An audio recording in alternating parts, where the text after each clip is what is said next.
a vida pessoal e até mesmo os relacionamentos.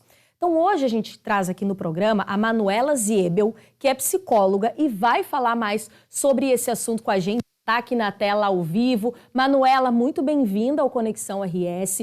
É importante, né, Manuela, a gente ter essa separação entre o momento de trabalho, o momento do descanso. E também, quero já aqui botar uma pimentinha no assunto, mas a gente tem uma flexibilidade de entender que a gente vive no mundo moderno, globalizado, que a gente tem que ter essa separação, mas também algumas coisas dá para a gente ter uma flexibilidade, ou tu acredita que não? O que tu acha? Saiu do trabalho, zerou tudo e só no outro dia? Quero a tua opinião agora como psicóloga também, claro. Muito bem-vinda. Muito obrigada, Bruna. Então, diferentes pessoas têm diferentes estilos, né? Entendo que é super importante a gente poder separar os diferentes papéis, entre outros motivos, porque a nossa energia, enquanto seres humanos, ela é limitada, né? Então, a mesma energia que eu tenho para ser trabalhadora, eu vou ter, ou a mesma quantidade, eu vou ter que dividir entre o meu papel de trabalhadora, meu papel de cônjuge, meu papel de amiga. Então, se eu não cuido como que eu administro esses diferentes papéis, pode me faltar, sim, energia para desempenhar algum deles e aí ter prejuízos nos outros papéis, né?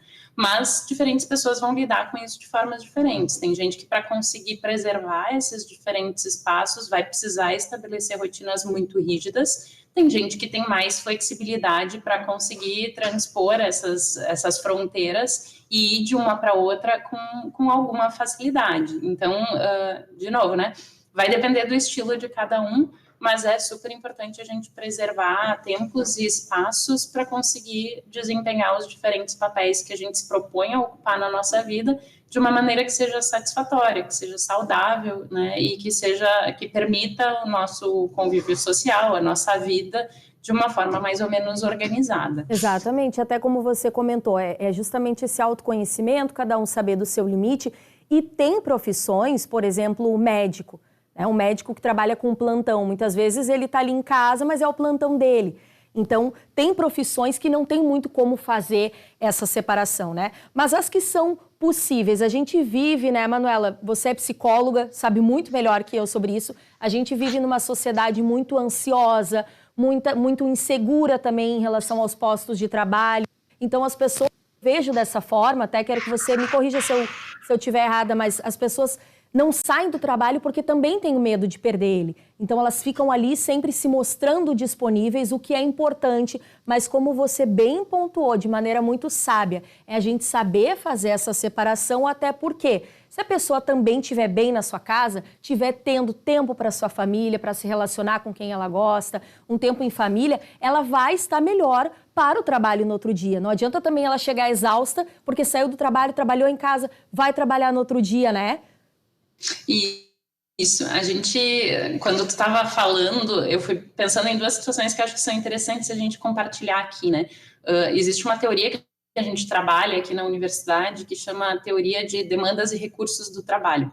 Ela vai dizer que em qualquer ambiente de trabalho a gente vai ter coisas que facilitam a gente fazer o nosso trabalho e coisas que dificultam, né? Essas coisas que dificultam, por exemplo, podem ser uma agenda imprevisível, podem ser algum incidente ou acidente que acontece no nosso trabalho, ou alguém que vem precisando de uma ajuda que a gente não estava contando ali na nossa agenda. E quando essas demandas e recursos elas se desequilibram por algum motivo, a nossa bateria, a nossa energia para trabalhar, ela vai ou ficar sobrando, né, se eu tenho muito recurso e pouca demanda, ou vai ficar faltando.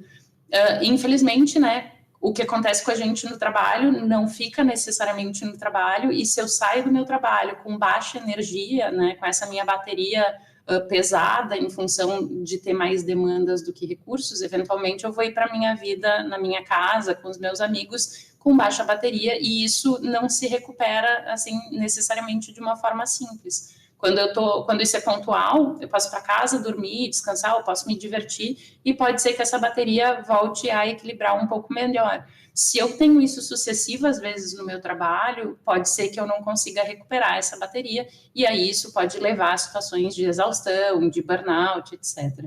Essa é uma das coisas que tu falou que eu achei que é importante. Sim. A outra coisa que tu disse é que tem algumas pessoas que vão ter mais dificuldade de estabelecer esses limites porque elas têm um quadro de adição ao trabalho. né? Então, vai ter gente que não para de trabalhar porque não consegue parar de trabalhar e não porque escolhe não parar de trabalhar. Isso é uma característica que as pessoas têm, mas que os ambientes de trabalho às vezes incentivam. Então, nem sempre, né, o ambiente favorece essa desconexão, e aí é muito importante, como tu mencionou, as pessoas poderem refletir sobre o seu trabalho e sobre como vem e qual é a centralidade do trabalho na vida delas, para elas, inclusive, conseguirem fazer essa separação do tempo e essa organização.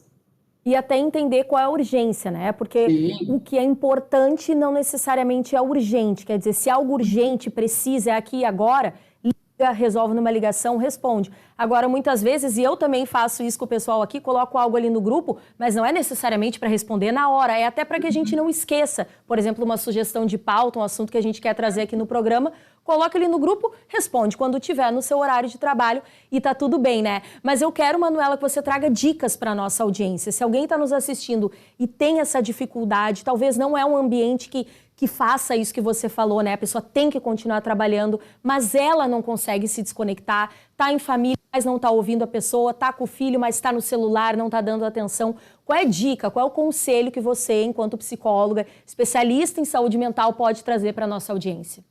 Acho que a primeira dica é, se a gente percebe que isso está prejudicando a nossa vida de maneira geral e está prejudicando outros papéis e às vezes até o nosso desempenho no trabalho, primeira coisa é procurar a ajuda de um profissional. Né? Se a gente está nesse quadro que tu descreve, a gente está muito próximo de um quadro de adição, e aí a adição, como adição a álcool, a drogas, ela é uma coisa muito difícil de a gente resolver sozinho.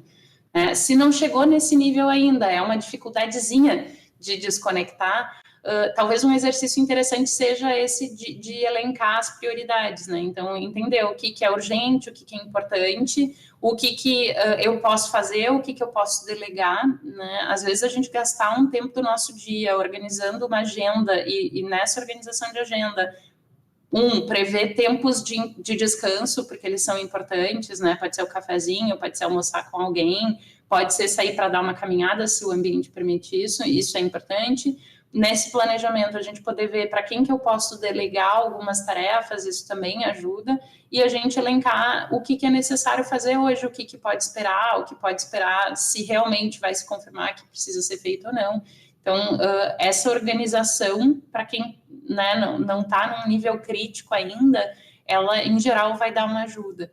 E uma terceira dica talvez seja a gente procurar inserir na nossa agenda, né, na nossa agenda de vida e não só de trabalho, momentos de lazer, né, com coisas que façam sentido para a gente, que nos ajudem a tirar o foco das atividades de trabalho, que nos desafiem em outros âmbitos da vida. Então, por exemplo, aprender um instrumento, fazer uma atividade física, um esporte, fazer, sei lá, uma aula de dança, mas algo que exija da gente um tipo de raciocínio, um tipo de movimento, de envolvimento diferente daquele que a gente tem no nosso trabalho, né? Que vai exigir a nossa atenção tanto que talvez a gente realmente não consiga focar nos problemas que podem estar nos incomodando. Com certeza. E é legal a gente falar também, né, Manuela, que pode isso, quando feito demais, de forma compulsiva, também pode gerar, quero que você fale aqui, ansiedade, depressão, a gente também pode, digamos assim, caminhar para quadros mais graves, quando a pessoa de fato não consegue sair disso?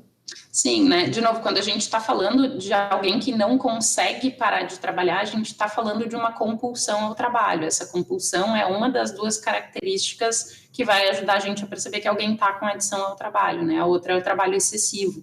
Então, se eu tenho essas duas características, muito provavelmente com o tempo, meu desempenho vai piorar. Eu vou me sentir mais desconectado do meu trabalho. Eu vou acabar não conseguindo priorizar relações no meu trabalho.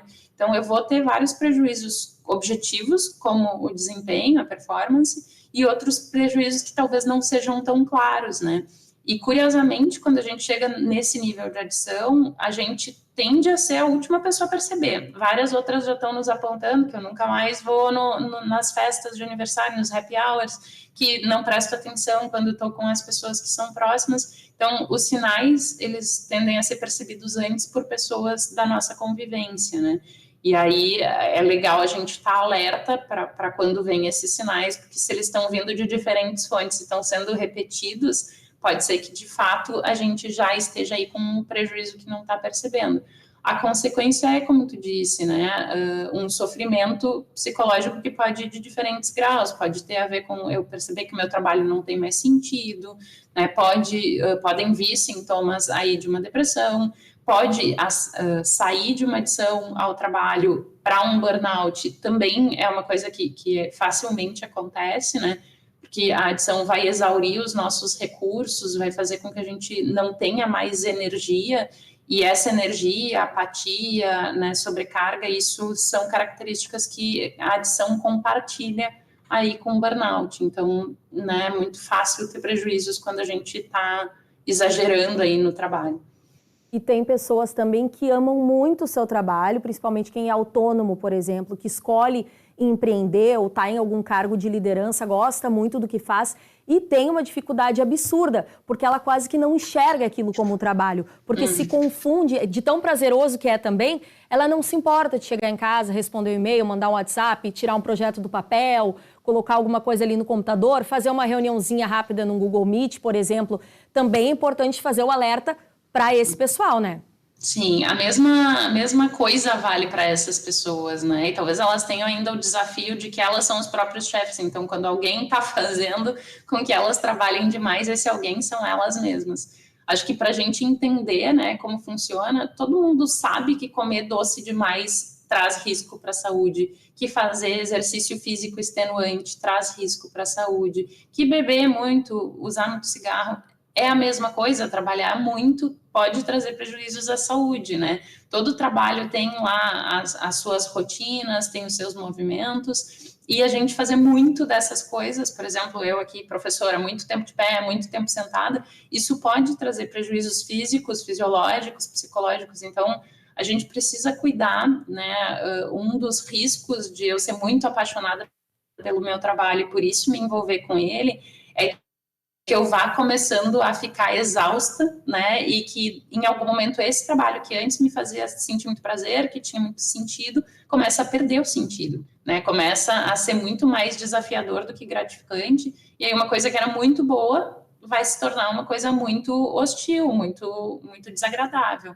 Então, mesmo para quem, e talvez principalmente para quem é o dono, entre aspas, da sua agenda, é importante a gente ter esse cuidado e prever tempos de pausa e de descanso, porque, de novo, né, como eu falei ali no início, a gente tem uma quantidade de energia limitada que a gente precisa distribuir entre os diferentes papéis de vida. Se a gente prioriza demais um, a gente vai deixar os outros descobertos e aí a gente tem uma chance muito grande de ter prejuízos.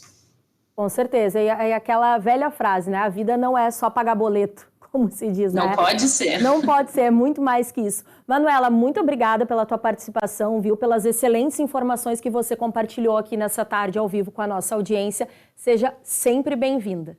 Muito obrigada, Bruna. Tchau, tchau, pessoal. Tchau, até a próxima. Até. Gente, intervalo bem rápido e na volta o Theo Castro vai falar do assunto do dia no mundo esportivo. Porque o governo federal isentou a tributação sobre a premiação da